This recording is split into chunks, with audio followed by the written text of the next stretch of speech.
ರಾಮನಗರದಲ್ಲಿ ದಳಪತಿ ವರ್ಸಸ್ ಬಂಡೆ ಸಮರ ನಿತ್ಯ ನಿರಂತರ ಅನ್ನುವಾಗೆ ಇವತ್ತು ಕೂಡ ಮತ್ತೊಮ್ಮೆ ಸಮರ ಮುಂದುವರೆದಿದೆ. ಒಬ್ಬ ವ್ಯಕ್ತಿಗಾಗಿ ಪಕ್ಷ ಬಲಿ ಕೊಡುವ ಕೆಲಸ ಆಗಿದೆ.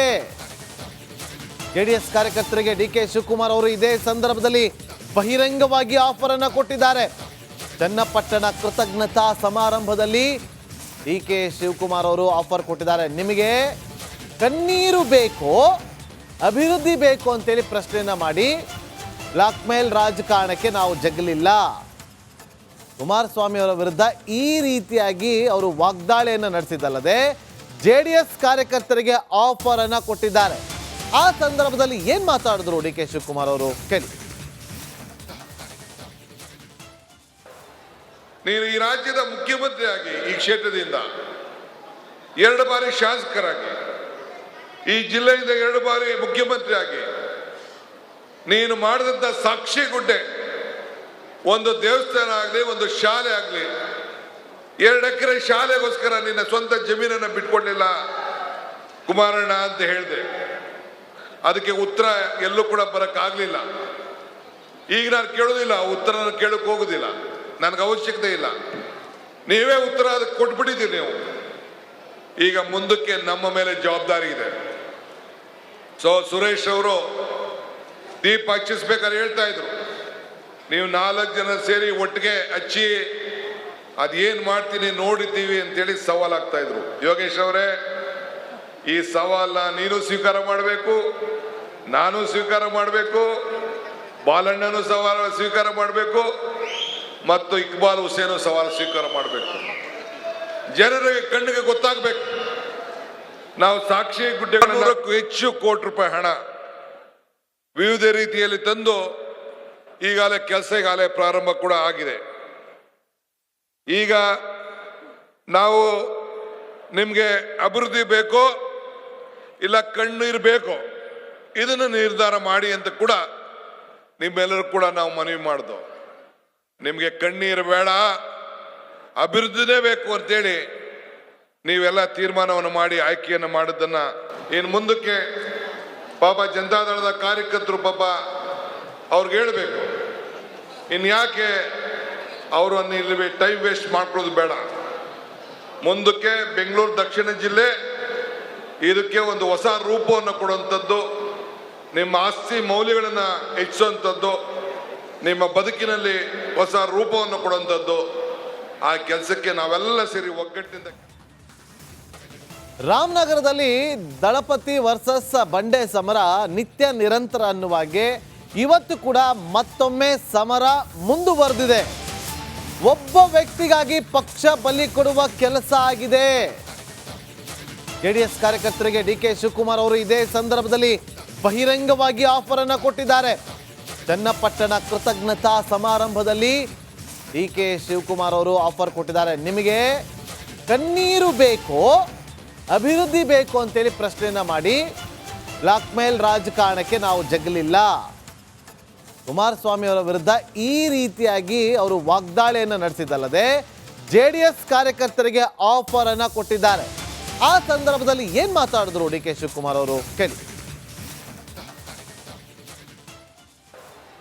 ನೀನು ಈ ರಾಜ್ಯದ ಮುಖ್ಯಮಂತ್ರಿಯಾಗಿ ಈ ಕ್ಷೇತ್ರದಿಂದ 2 ಬಾರಿ ಶಾಸಕರಾಗಿ ಈ ಜಿಲ್ಲೆಯಿಂದ 2 ಬಾರಿ ಮುಖ್ಯಮಂತ್ರಿಯಾಗಿ ನೀನು ಮಾಡಿದಂಥ ಸಾಕ್ಷಿ ಗುಡ್ಡೆ, ಒಂದು ದೇವಸ್ಥಾನ ಆಗಲಿ, ಒಂದು ಶಾಲೆ ಆಗಲಿ, 2 ಎಕರೆ ಶಾಲೆಗೋಸ್ಕರ ನಿನ್ನ ಸ್ವಂತ ಜಮೀನನ್ನು ಬಿಟ್ಕೊಡ್ಲಿಲ್ಲ ಕುಮಾರಣ್ಣ ಅಂತ ಹೇಳಿದೆ. ಅದಕ್ಕೆ ಉತ್ತರ ಎಲ್ಲೂ ಕೂಡ ಬರೋಕ್ಕಾಗಲಿಲ್ಲ. ಈಗ ನಾನು ಕೇಳೋದಿಲ್ಲ, ಉತ್ತರನ ಕೇಳಕ್ಕೆ ಹೋಗೋದಿಲ್ಲ, ನನಗೆ ಅವಶ್ಯಕತೆ ಇಲ್ಲ. ನೀವೇ ಉತ್ತರ ಅದಕ್ಕೆ ಕೊಟ್ಬಿಟ್ಟಿದ್ದೀರಿ. ನೀವು ಈಗ ಮುಂದಕ್ಕೆ ನಮ್ಮ ಮೇಲೆ ಜವಾಬ್ದಾರಿ ಇದೆ. ಸುರೇಶ್ ಅವರು ದೀಪ ಹಚ್ಚಿಸ್ಬೇಕಾದ್ರೆ ಹೇಳ್ತಾ ಇದ್ರು, ನೀವು 4 ಜನ ಸೇರಿ ಒಟ್ಟಿಗೆ ಹಚ್ಚಿ ಅದೇನು ಮಾಡ್ತೀನಿ ನೋಡಿದ್ದೀವಿ ಅಂತೇಳಿ ಸವಾಲಾಗ್ತಾ ಇದ್ರು. ಯೋಗೇಶ್ ಅವರೇ, ಈ ಸವಾಲನ್ನ ನೀನು ಸ್ವೀಕಾರ ಮಾಡಬೇಕು, ನಾನು ಸ್ವೀಕಾರ ಮಾಡಬೇಕು, ಬಾಲಣ್ಣನು ಸವಾಲು ಸ್ವೀಕಾರ ಮಾಡಬೇಕು, ಮತ್ತು ಇಕ್ಬಾಲ್ ಹುಸೇನು ಸವಾಲು ಸ್ವೀಕಾರ ಮಾಡಬೇಕು. ಜನರಿಗೆ ಕಣ್ಣಿಗೆ ಗೊತ್ತಾಗಬೇಕು. ನಾವು ಸಾಕ್ಷಿ ಗುಡ್ಡೆ 100ಕ್ಕೂ ಹೆಚ್ಚು ಕೋಟಿ ರೂಪಾಯಿ ಹಣ ವಿವಿಧ ರೀತಿಯಲ್ಲಿ ತಂದು ಈಗಾಗಲೇ ಕೆಲಸ ಈಗಾಗಲೇ ಪ್ರಾರಂಭ ಕೂಡ ಆಗಿದೆ.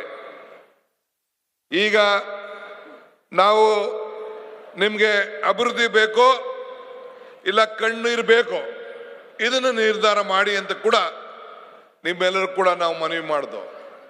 ನಿಮಗೆ ಕಣ್ಣೀರು ಬೇಡ, ಅಭಿವೃದ್ಧಿನೇ ಬೇಕು ಅಂತೇಳಿ ನೀವೆಲ್ಲ ತೀರ್ಮಾನವನ್ನು ಮಾಡಿ ಆಯ್ಕೆಯನ್ನು ಮಾಡಿದ್ದನ್ನ ಇನ್ನು ಮುಂದಕ್ಕೆ ಪಾಪ ಜನತಾದಳದ ಕಾರ್ಯಕರ್ತರು ಪಾಪ ಅವ್ರಿಗೆ ಹೇಳಬೇಕು.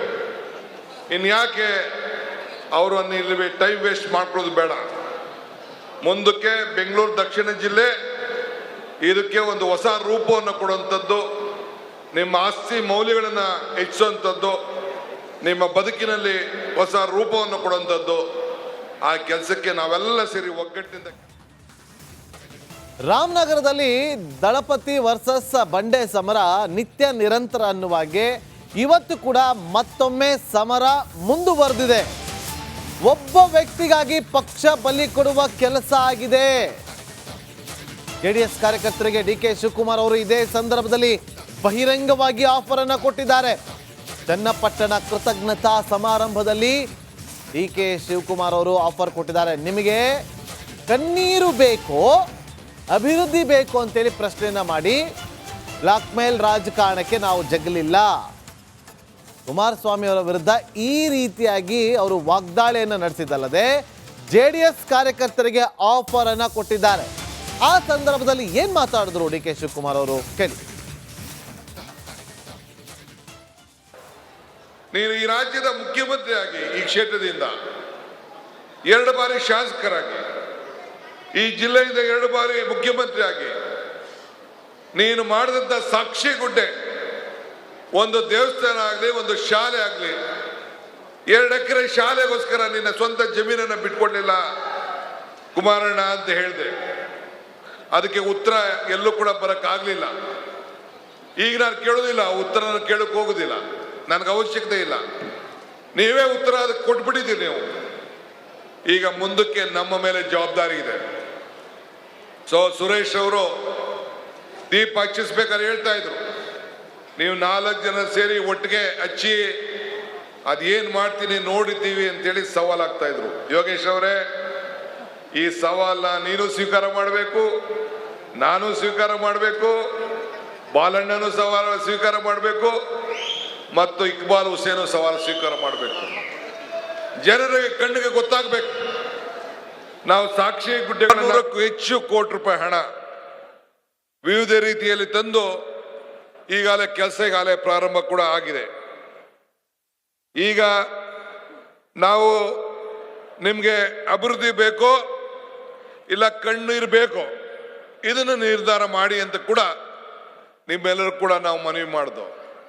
ನಿಮಗೆ ಕಣ್ಣೀರು ಬೇಡ, ಅಭಿವೃದ್ಧಿನೇ ಬೇಕು ಅಂತೇಳಿ ನೀವೆಲ್ಲ ತೀರ್ಮಾನವನ್ನು ಮಾಡಿ ಆಯ್ಕೆಯನ್ನು ಮಾಡಿದ್ದನ್ನ ಇನ್ನು ಮುಂದಕ್ಕೆ ಪಾಪ ಜನತಾದಳದ ಕಾರ್ಯಕರ್ತರು ಪಾಪ ಅವ್ರಿಗೆ ಹೇಳಬೇಕು. ಇನ್ನು ಯಾಕೆ ಅವರು ಇಲ್ಲಿ ಟೈಮ್ ವೇಸ್ಟ್ ಮಾಡ್ಕೊಳ್ಳೋದು ಬೇಡ. ಮುಂದಕ್ಕೆ ಬೆಂಗಳೂರು ದಕ್ಷಿಣ ಜಿಲ್ಲೆ ಇದಕ್ಕೆ ಒಂದು ಹೊಸ ರೂಪವನ್ನು ಕೊಡುವಂಥದ್ದು, ನಿಮ್ಮ ಆಸ್ತಿ ಮೌಲ್ಯಗಳನ್ನು ಹೆಚ್ಚಿಸುವಂಥದ್ದು, ನಿಮ್ಮ ಬದುಕಿನಲ್ಲಿ ಹೊಸ ರೂಪವನ್ನು ಕೊಡುವಂಥದ್ದು, ಆ ಕೆಲಸಕ್ಕೆ ನಾವೆಲ್ಲ ಸೇರಿ ಒಗ್ಗಟ್ಟಿನಿಂದ